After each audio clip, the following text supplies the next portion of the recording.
दोस्तों, Shukla chemistry classes में आपका स्वागत है। आज हम लोग इस वीडियो में केमिकल काइनेटिक का लेक्चर 2 में सॉल्ट इफ़ेक्ट, जो कि प्राइमरी और सेकेंडरी सॉल्ट इफ़ेक्ट है, ये नेट जेआरएफ और भी हायर एजुकेशन के एग्ज़ाम के लिए बहुत इंपॉर्टेंट टॉपिक है। तो चलिए प्रारंभ करते हैं सॉल्ट इफ़ेक्ट में primary and secondary salt effect. देखिए, प्राइमरी सॉल्ट इफ़ेक्ट क्या होता है। प्राइमरी सॉल्ट इफ़ेक्ट को डिफाइन किया गया है effect of ionic strength on rate of reaction. तो रेट ऑफ रिएक्शन पर आयनिक स्ट्रेंथ का क्या प्रभाव होता है, उसको हम लोग प्राइमरी सॉल्ट इफेक्ट से रिप्रेजेंट करते हैं। तो जैसे मान लो यहाँ पे कोई A+B है, ये रिएक्शन किया, हमारे रेट कांस्टेंट K1 है, AB कॉम्प्लेक्स बना और उसके बाद ये प्रोडक्ट में कन्वर्ट हो गया, इसका रेट कांस्टेंट K है यहाँ पर जो डिकम्पोजिशन है। अब अगर हम इसका रेट कांस्टेंट के टर्म में लिखें तो K बराबर लिखेंगे activity of AB star upon activity of A into activity of B। अब आपको पिछले क्लास में हमने एक्टिविटी बताया था, तो एक्टिविटी बराबर होता है कंसंट्रेशन इंटू गामा। गामा मतलब एक्टिविटी कोफिशिएंट था, तो उसको आगे जब हम लिखेंगे तो लिखेंगे AB star into gamma upon A into B, और A का एक बार gamma A into gamma B। जब इसको पूरा हम लोग कैलकुलेशन करते हैं तो फाइनली हम लोग को एक इक्वेशन मिलता है, वो होता है log K बटा K0 is equal to 1 point, यहाँ पे अगर ऐसे देखा जाए इज इक्वल टू होता है 2ZA ZB into A under root I. I क्या है? आयनिक स्ट्रेंथ है। अब 25 डिग्री सेल्सियस पर A का मान होता है 0.51। तो जब हम लोग 25 डिग्री सेल्सियस पर A का मान रख देंगे तो A का मान में 0.51 में 2 का गुणा करेंगे तो ये आ जाएगा 1.02 ZA इंटू ZB अर्थ अंडर रूट B। तो ये पूरा log K बटा K0 बराबर 1.02 ZA ZB और अंडर रूट आई। ये बहुत इंपॉर्टेंट इक्वेशन है, ये बहुत बार एग्जाम में पूछा गया है। अब हम लोग यहाँ पे कैलकुलेशन करेंगे कि ZA ZB हम लोग जो पीछे देखे थे उसको कैसे हम कैलकुलेट कर सकते हैं। देखिए, मान लीजिए यहाँ पे 2 निगेटिव चार्ज है, आयोडाइड आयन पे 1 निगेटिव चार्ज है, तो ZA का मान -2 हो गया और ZB का मान -1। तो -2 -1 का गुणा होगा तो +2 हो जाएगा। यहाँ पर आप देख सकते हो इस पर कोई चार्ज नहीं है तो 0 है, ये -1 है तो 0 में -1 का गुणा करेंगे 0 आ जाएगा। यहाँ पे आप देखो तो ये +1 है, ये माइनस, तो प्लस माइनस का गुणा हो जाएगा -1 आ जाएगा। तो ZA ZB आप ऐसे निकालोगे, उस पर कितने चार्ज ऑफ आयन है। इसमें जो ZB हैं वो चार्ज ऑन आयन है, तो जितने भी चार्ज ऑफ आयन होंगे उनका आप मल्टीप्लाई करके ZA ZB निकाल लोगे। उसके बाद log K बटा K0 में रख के, अब यहाँ पे देखिए ये ग्राफ है कि जो पीछे हम लोग ये देखें इस ग्राफ में, ये वाला अगर log K बटा K0 में अंडर रूट आई से के बीच में ग्राफ खींचिए तो स्लोप आप देख सकते हो, स्लोप आपका वही है। यहाँ पर अगर इनके बीच में ग्राफ खींचा जा रहा है तो ये जो है ये ZA प्लस ZB का अगर हम मल्टीप्लाई करते हैं, अगर प्लस आता है तो ये ऊपर आएगा। ZA इंटू ZB का अगर हम करते हैं वो 0 आता है तो ये यहाँ पे आएगा।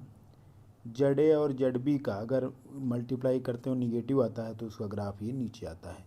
तो ऊपर प्लस आता है, यहाँ पे 0 और नीचे प्लस। तो ये ग्राफ भी बहुत पूछा गया है। अब कुछ और भी इक्वेशन प्राइमरी सॉल्ट इफेक्ट के जिनसे क्वेश्चन पूछे जाते हैं। तो इसका एक इक्वेशन है कि log K बटा K0 is equal to -AI। I क्या है? Ionic strength. In bracket ZA square ZB square minus ZA plus ZB का होल स्क्वायर, जहाँ ZA ZB क्या है? चार्ज ऑन आयन्स हैं, कितने चार्ज हैं। अब एक इक्वेशन के थ्रू इसको देख सकते हो आप, वही इक्वेशन है। ZA ZB क्या है? चार्ज ऑन आयन है।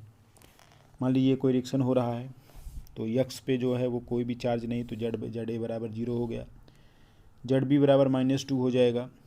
तो अगर इस फार्मूले में हम रखेंगे तो देखिए -AI और ZA का मान 0 है तो ये 0 हो जाएगा, प्लस ZB का -2 है तो -2 का होल स्क्वायर क्या हो जाता है? माइनस माइनस का हो जाता है, प्लस हो जाता है, तो ये +4 हो जाएगा। ये 0 में से 2 घटाएंगे 2 आएगा, -2 आएगा, -2 का स्क्वायर करेंगे तो ये +4 हो जाएगा, लेकिन माइनस है तो -4 ये बराबर 0 हो जाएगा। तो इस रिएक्शन के लिए जो log K/K0 ये का मान 0 हो गया प्राइमरी साल्ट इफेक्ट में। अब इस इक्वेशन के लिए अगर हम निकालते हैं तो इसके लिए हम निकालेंगे -ai, यहाँ पर 2 आया है तो 2ZA² प्लस ये एक ही है तो ZB², ये 2 है तो 2ZC², उसके बाद स्क्वायर, इसमें स्क्वायर हटाकर मतलब जो स्क्वायर है उसको हटाकर सबको जोड़ के होल की स्क्वायर कर देना है। तो -ZA 2ZA मतलब 2ZA plus ZB plus 2ZC का पूरे का होल स्क्वायर। क्योंकि कभी कभी एग्जाम में ये भी क्वेश्चन पूछ लिया था, ये डायरेक्ट पूछा था तो आपको उसमें कैलकुलेशन करना पड़ेगा। तो आप देखिए इसमें एक चार्ज है तो ZA का मान हमने 1 रख दिया, यहाँ पर भी -1 है तो -1 जब इसमें रखूँगा तो ये -1 का स्क्वायर +1 हो जाता है। यहाँ पे देखिए उसके बाद 2ZC² है 2 और C में एक माइनस है तो -1 का होल स्क्वायर, ये भी प्लस ही हो जाएगा। तो आप देख सकते हो ये हो जाएगा, देखिए 2 और ये 2 1 3, ये 1 का स्क्वायर 1 3 2 5, 5 में से अब देखिए माइनस घटाना है हमें तो ये 2 है, 2 में से अब देखिए ये है ये -1 का होल स्क्वायर है 1 हो जाएगा तो 2 का 1 में गुणा करें 2 तो 2 2 4, सॉरी तो ये माइनस है आपका, ये वाला ये माइनस है तो इसका ये स्क्वायर हो जाएगा।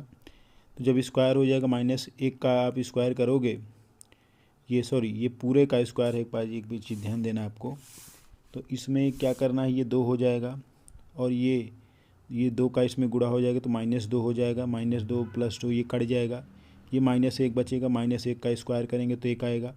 तो यहाँ देखिए 5 आया था तो ये 1 आया तो 5 में 6 गए 4, तो -a/i 4, तो इसको आप लिख सकते हो 4a/i। तो इसको फार्मूले को एक बार फिर आप देख सकते हो, इसको हम लोग 2 आयंस हैं तो 2ZA² ZB² ये 2 है तो 2ZC² minus 2ZA ZB ZC का होल स्क्वायर, फिर हमने सबका मान रखा तो ये 2 का 1 का स्क्वायर 2 हो जाएगा, ये 1 का स्क्वायर हो जाएगा तो ये भी 1 हो जाएगा, 2 1 3, 1 का स्क्वायर होगा 3 2 5, अब माइनस ये पूरे का होल स्क्वायर है, आपको ध्यान देना है। तो ये 2 में से ये 2 है, ये -1 है और ये 2 में 1 का गुणा होगा तो -2, तो -2 + 2 कट जाएगा, -1 बचेगा पूरे में, उसका स्क्वायर करेंगे तो 1 आ जाएगा। यहाँ 5 आया था तो 5 में से गए 4। अब हम लोग देखते हैं सेकेंडरी साल्ट इफेक्ट क्या है। तो the secondary salt effect is actual change in concentration of reacting ion resulting from addition of electrolyte. तो सेकेंडरी साल्ट इफेक्ट क्या है कि जो एक्चुअल कंसंट्रेशन में जो रिएक्टिंग आयंस होते हैं उनके कंसंट्रेशन में जो चेंज होता है आफ्टर एडिशन आप जब इलेक्ट्रोलाइट को एडिशन किया तो जो उसमें जोड़ा जाता है। इस रिएक्शन में क्या होता है कि H+ या OH ion are produce from weak acid are weak base, यहाँ पे हम लोग वीक एसिड या वीक बेस लेते हैं जो कि कैटालिटिक एजेंट का काम करता है। The addition of salt influence the concentration of H+OH, जो भी हम लोग एडिशन सॉल्ट करते हैं वो कंसंट्रेशन H+ और OH आयन को प्रभावित करता है। अब इस सेकेंडरी साल्ट इफेक्ट को हम लोग यहाँ पर मैथमेटिकल वे से देखें तो H एक एसिड है वो डिकम्पोज हुआ तो H+ A-, अब इसका रेट कांस्टेंट या इसका डिसोसिएशन कांस्टेंट Ka निकालें तो activity of H+ activity of A- upon activity of Ha। Activity बराबर हमने बताया था कंसंट्रेशन इनटू एक्टिविटी कोफिशिएंट, पिछले क्लास पे एक्टिविटी के टर्म में। तो जब हम उसको रखेंगे तो आपको ये मिलेगा activity coefficient H+ activity coefficient - अपान एक्टिविटी कोफिशिएंट Ha, और ये कंसंट्रेशन। अब इसका पंचांतर करेंगे तो H बराबर रखेंगे तो K × Ha upon A- gamma Ha upon gamma H+ into Ha-। अब H+ को क्या किए कि अगर ये KHA अपान A- जो कि इस इक्वेशन में था आप देख सकते हो, ये है K × Ha अपान A-, क्या होता है ये कांस्टेंट होता है, remains constant for a given mixture acid salt mixture. तो ये जो एसिड सॉल्ट मिक्सचर के लिए आपका कांस्टेंट हो जाएगा। रेट जो होता है H+ कंसंट्रेशन के डायरेक्टली प्रोपोर्शनल अगर होगा तो rate constant for a given acid salt ratio तो हम निकालेंगे तो ये हो जाएगा K बराबर के not into gamma H A upon A minus into gamma H plus. तो ये rate constant for a given acid salt mixture के लिए निकालेंगे। तो अब देखिए, अगर प्राइमरी साल्ट इफेक्ट से हम इसकी तुलना करें तो यहाँ पे जो ये टर्म है ये वाला, ये आपका इसमें नहीं रहेगा सेकेंडरी साल्ट इफेक्ट में। तो जो प्राइमरी साल्ट इफेक्ट से कंपेरिजन करेंगे तो हमें नया मिलेगा लॉग के बराबर लॉग के not plus 1.01 under root I. तो ये जो है इसी को बोलते हैं सेकेंडरी साल्ट इफेक्ट का इक्वेशन। और इसमें क्या होता है कि अगर हमारा आयनिक स्ट्रेंथ बढ़ता है तो H प्लस का कंसनट्रेशन भी बढ़ता है और ओवरऑल रेट ऑफ रिएक्शन भी इसमें बढ़ जाता है। तो ये सेकेंडरी साल्ट इफेक्ट है। बाकी आपने अभी जो ये देखा, ये वाला जो ये बॉक्स में दिया गया है, इस इक्वेशन को ब्रांस्टेड जेरम, बी कांस्टेंट रहता है, JERRUM, ब्रांस्टेड जेरम इक्वेशन भी कहा जाता है प्राइमरी सॉल्ट इफेक्ट की इस इक्वेशन को।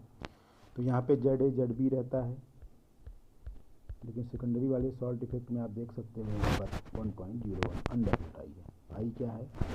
लॉग के बराबर लॉग के नॉट। तो ये पूरा प्राइमरी और सेकेंडरी साल्ट इफेक्ट क्या होता है हम लोगों ने इस वीडियो में अध्ययन किया। ये केमिकल काइनेटिक का लेक्चर 2 था। शुक्ला केमिस्ट्री क्लासेस को लाइक कीजिए और सब्सक्राइब कीजिए। धन्यवाद।